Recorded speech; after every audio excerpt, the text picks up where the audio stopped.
Hello, Potato, and welcome to Weekend Magic for January the 15th. So last time we spoke, and I mean last Weekend Magic, because the other videos from this week were stuff I'd recorded beforehand, thinking I wouldn't have time to record anything last weekend because of SAC Anime.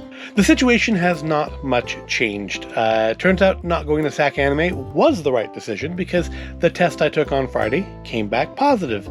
I did in fact have the coronavirus. And I was, in fact, still positive for it during SAC Anime, so it's a good thing I didn't go. That was the right decision. Yay me. Of course, the downside is that means I still am out with it, because I have to get retested now. And other than a pair of contactless curbside pickups for groceries, I haven't been farther than my mailbox this year. Well, and of course, the coronavirus test last week. So yeah, I mean, it's kind of like a vacation, but one in which you really shouldn't leave your house. Well, I mean, there are worse things, right? Anyways, it does rather limit what I can do videos on. So today we're going to look at something I had planned on waiting a little bit longer on because there's one more piece coming for it, and I guess we'll just cover that on its own or with something else when it does show up. And that is the Walt Disney World 50th anniversary Funko Pops. Much like they did for Disneyland a couple years ago for the 65th anniversary, they have released a series of Funko Pops for Walt Disney World's 50th. And some of them actually kind of relate to the ones released for the 65th, and indeed ones that had been released before, which I didn't get, and I now feel even worse for not having picked them up. So I think we have 4 of them, and I think we'll do them in order from smallest to largest, which is kind of almost the order they were purchased in anyways. And we'll start with the first one, this little guy, Pop 1105, Walt Disney World 50's Pirates of the Caribbean dog. I think I picked this up at Box Lunch. Probably has a tag on it for you. Is that Box Lunch or is that Hot Topic?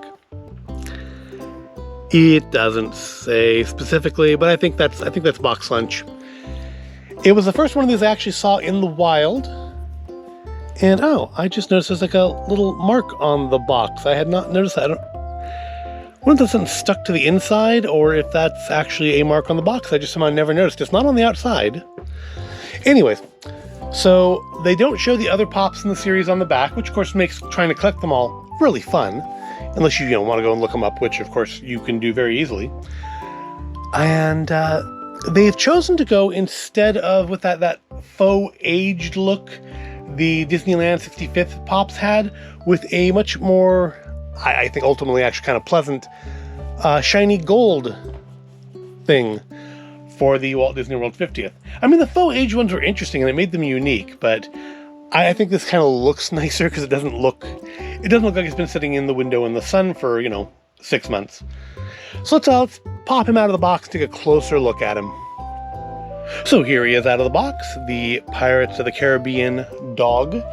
Interesting he doesn't have a name, because they've named all the characters pretty much in the Haunted Mansion now. Characters did not have names originally, but for some reason, this little guy is still just the Pirates of the Caribbean dog. But he's got the key in his mouth. Of course, this is the dog from the jail scene during the Burning City sequence.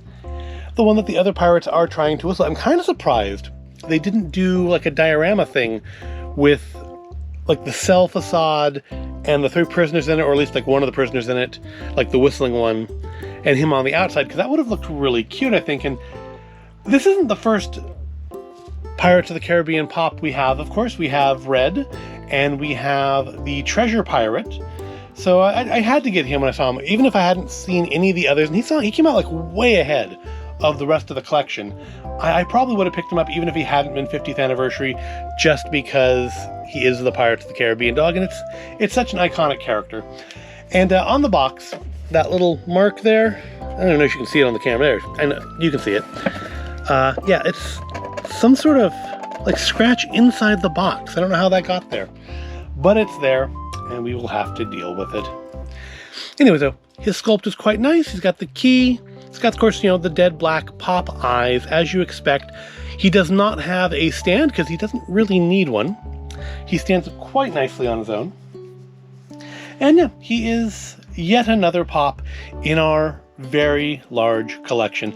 But it's also the only one of the 50th anniversary pops, at least that we picked up so far, that I've seen so far, that comes in a normal size pop box. It only gets bigger from here. Next up is a Target exclusive. It is Pop 1107, the Queen of Hearts at the Mad Tea Party attraction. And this is not the first one of these they've done. For the 65th at Disneyland, they did I believe the Mad Hatter in the teacup. And previous to that, and it's the one that I don't have, they did Alice in the teacup, which was not part of any particular collection. It just was like, I guess, part of the Pop rides. It's kind of now called Pop Deluxe. I don't know what the difference is. Maybe Pop Deluxe just refers more to the size, and Rides refers to the next size up, because they have like 4 or 5 sizes of Pops now, including like those giant things like that big Grogu I got a couple years ago. But yeah, she is going to look nice. Well, at least if you took them out of the box, she would look nice placed with the Hatter and Alice. You could almost sort of create like a little appearance of them being on the ride together. Let's take her out of the box and see what she looks like close up.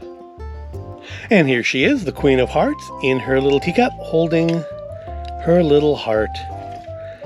And it's basically the same teacup mold they've used previously, at least the same one they used for the Mad Hatter. And yeah, much like Mad Hatter, she was a Target exclusive. I happened to be in there doing some like last minute holiday shopping, and I saw one of her sitting on the shelf. So of course I grabbed it, because that's kind of how we found the Mad Hatter too. It just kind of happened upon one of him sitting there all by its lonesome. Of course we went back like a couple days later and they had 2 more of them. But I think the one we got was in pretty good condition. And interestingly, all the bigger ones have come with this Walt Disney World 50th anniversary background. Pirates of the Caribbean dog there did not have this in it, but all the other ones do. But let's see, her head does not turn, which I think the Mad Hatters did, but I guess it's because of her collar, because the collar is actually attached to the neck here, so there'd be no way to be able to make her head turnable. And frankly, I'm not sure why that's even a feature. It seems like it'd be of limited use, but I guess in certain collector situations where you leave them out of the box, that would be useful. But there's not a whole lot of detail work on the back here. It's just the back of her dress. It's a fairly normal pop. She is holding on to the little center spinner wheel on the teacup ride.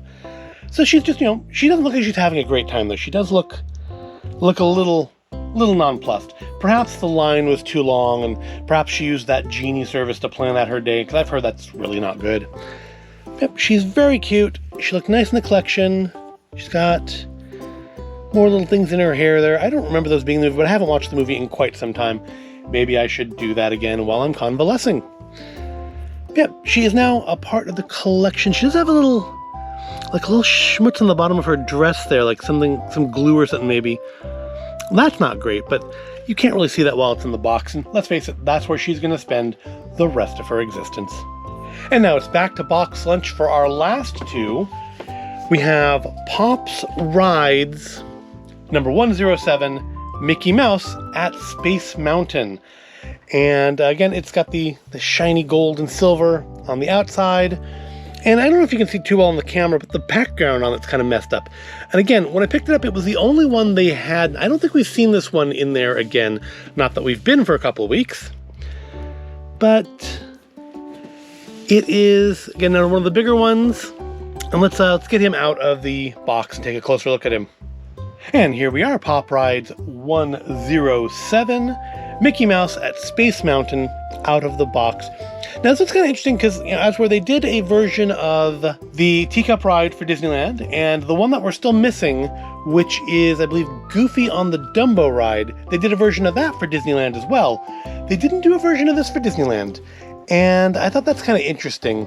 I know the vehicles are different between the California and Florida versions of the ride, and maybe that's part of why it would have been 2 different sculpts. Also, I don't think we have any Mickeys in the Disneyland 65th anniversary series. I think there's Minnie, and there's Donald, and the Matterhorn, which I don't believe there's a Matterhorn one for Disney World, which I thought was kind of interesting. They do have Matterhorn there, right? I believe they do.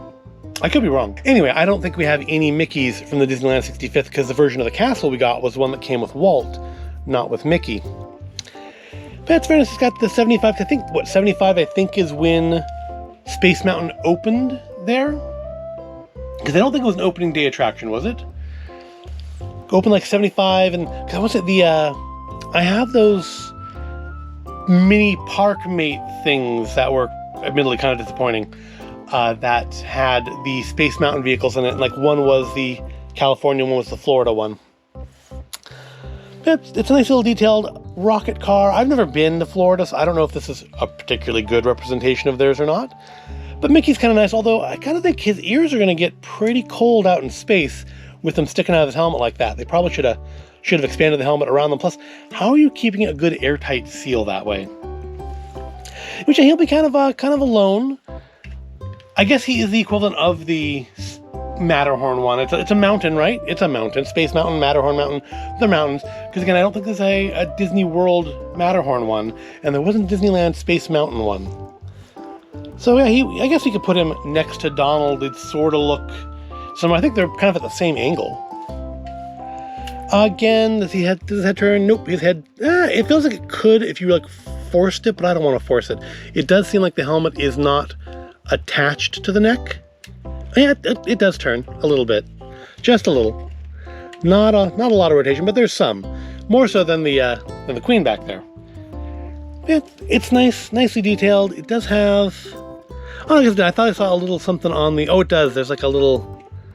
It's like a little scratch in the plastic, but it's on the back again. You can't see it. And that's just the nature with Pops. But hey, at least it's a little less of a defect than what we're gonna look at on our last Pop. And for the finale, we have the biggest option, and that is Pop Town number 26, Cinderella Castle and Mickey Mouse.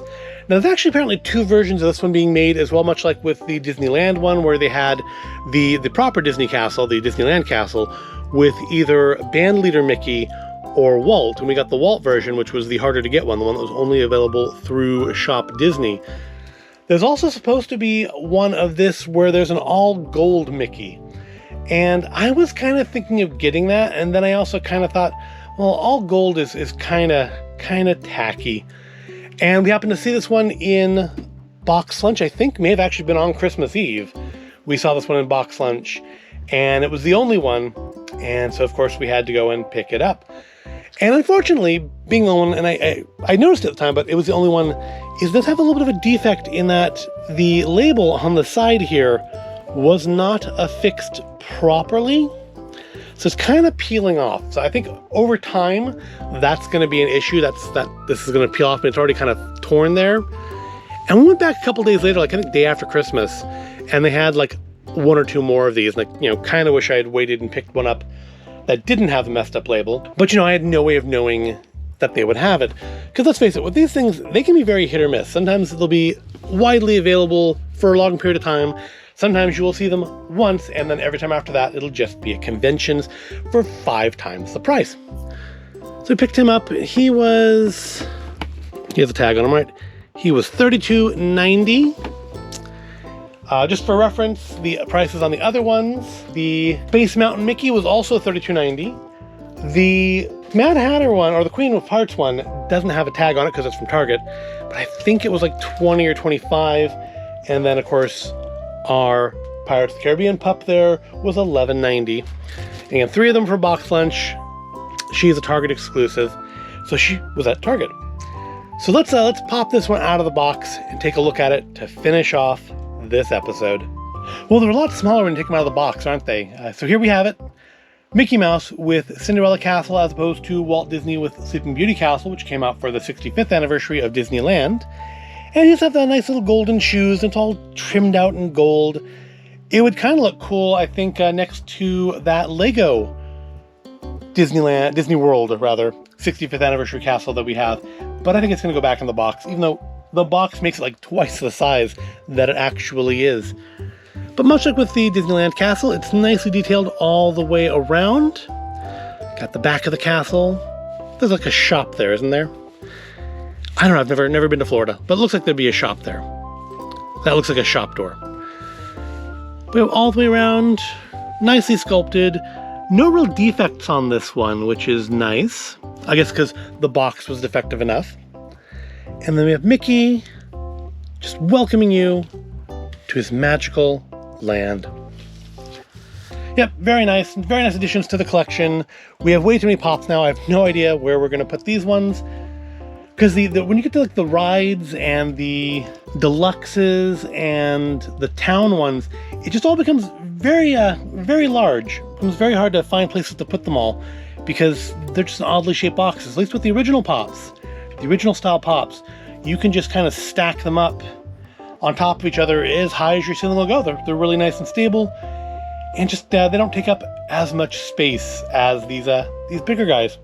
But the bigger guys are nice, and sometimes you try to avoid the bigger ones, but sometimes you see ones you have to get. And with that, I think we will wrap up this week's Weekend Magic. I hope you found it all interesting or entertaining. Like I said, there is one more of these on the way, and we'll cover that. Maybe do like a pop episode when that comes in. There are a few other Pops we have around that I haven't looked at on here before, so maybe we'll just do a Pop weekend again when that one comes in. But that's it for today. I do thank you for watching. I hope that by the next one of these, because all the videos for this next week are gonna kind of sound like this, because I thought I'd be better by now, but I'm not. But hopefully by next week, things will be more back to normal. So I thank you for watching, and I'll see you in the next video.